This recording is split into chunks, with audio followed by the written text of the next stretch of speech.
Okay, here's our Yorkshire pudding. It has rested for 24 hours, and as you can see, I have a nice cohesive smooth mixture here. I'm going to add a touch of salt now, and just a pinch. This is a small recipe for 2 people. It's going to produce 4 regular sized Yorkshire puddings. That's because we like them. And a pinch of nutmeg, and you don't add the salt and the nutmeg until the day that you are baking, because you don't want the salt or the nutmeg to take the action out of the eggs. If you added it and let it rest overnight with the nutmeg and the salt inside it, it wouldn't raise as high or be as fluffy. So there's my Yorkshire pudding mix, and I'm going to go ahead and let that rest for an hour while I get my roasted potatoes ready. So in our house there is nothing we like better for a roast beef dinner or a Christmas dinner than traditional British roasted potatoes. These potatoes are going with Yorkshire pudding and roast beef, so I will be roasting them in beef fat, or I have a little bit of duck fat left over from the duck confit, so I will use that as well. The choice of potato, I have here russet potatoes, and again I'm making lots because we like them. The choice of potato has to be a starchy potato, not a waxy one. So here in Canada it's usually russet, in the States it's Idaho, in Europe either Maris Piper or King Edward. And the choice of potato is very important in order to get a nice light fluffy roasted potato inside with a beautiful golden brown crispy skin outside. My family is very picky about the roasted potatoes and will let me know if I don't do a good job. So I'll start by peeling my potatoes.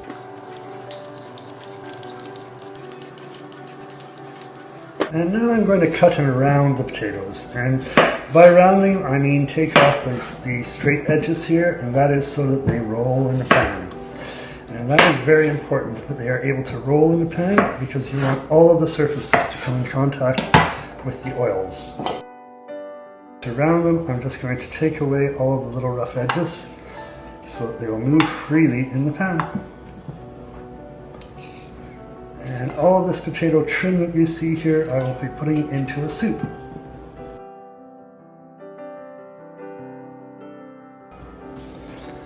There are our potatoes all ready for the roasting pan. So I'm going to put those into a pot, and I'm going to blanch them in boiling water for 10 minutes. So here we are, we have the potatoes at a low simmer. I'm just going to leave them now and set the timer here. Okay, so I'm just going to drain the potatoes.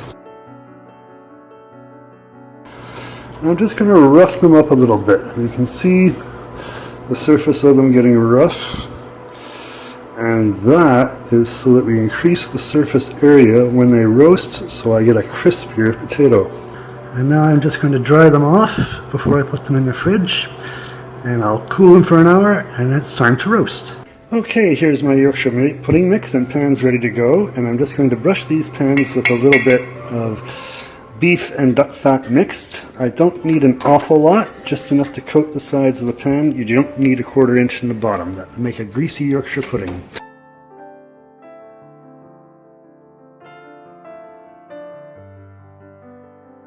And in goes the pudding mixture.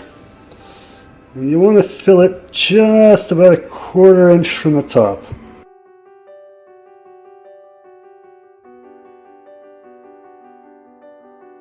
And there we go. Yorkshire puddings ready for the oven. And I'm going to set a timer for that for 25 minutes. And we'll see you then. Okay, with the Yorkshire pudding almost ready, I'm going to start my potatoes. And in my roasting pan, a deep-sided roasting pan, because it will spit a little bit as they roast, I have just over a 1/4 inch of beef fat. This is actually mixed beef and duck fat. And I'm just going to put my blanched, roughed potatoes into that, and I'm going to start the browning process on the top of the stove. So I'm going to move them around in this fat, which is at moderate heat, number 5, until they start to brown, and that's so that they don't soak the fat up inside the oven.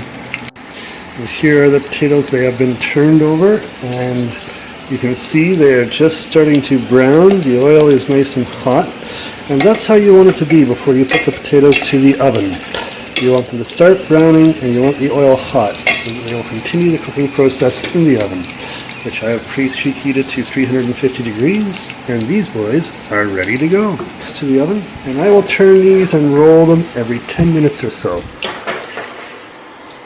And here's the roasties, and you can see they roll around nicely in the pan, and they're starting to brown, and this is just their first turn after 10 minutes. So they have about 20 minutes to go, and I'll bring them out and turn them over again in 10. Okay, here's our roast potatoes out after 35 minutes at 350, and they are beautifully crisp all over.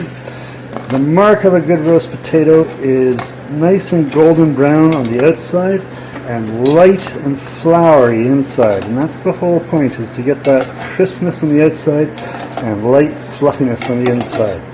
I'm just taking them out and blotting any excess grease off of them, and I'm going to toss them with our rosemary, and we are ready for dinner.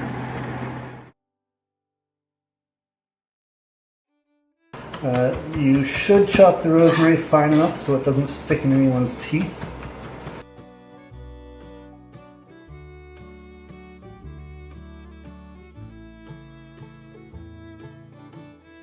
There we go, roasted potatoes. And here are our Yorkshire puddings. Golden brown, they've dried out inside, light and fluffy, and I'm just going to serve some for dinner. So here we have roasted potatoes and Yorkshire pudding. There's beef gravy, and we're going to enjoy this with some red wine and some roast beef.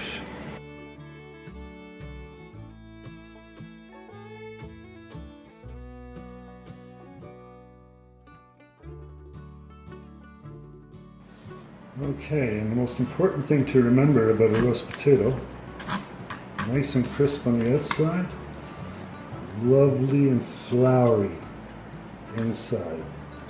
If you're going to do something simple and traditional, make sure you do it perfectly. Thank you very much. And the last thing I'd like to do today is introduce you to my little friend. This is Arowhon. He is a wild yeast sourdough starter that I have been growing for the last 8 days. And as you can see, he's lovely and happy.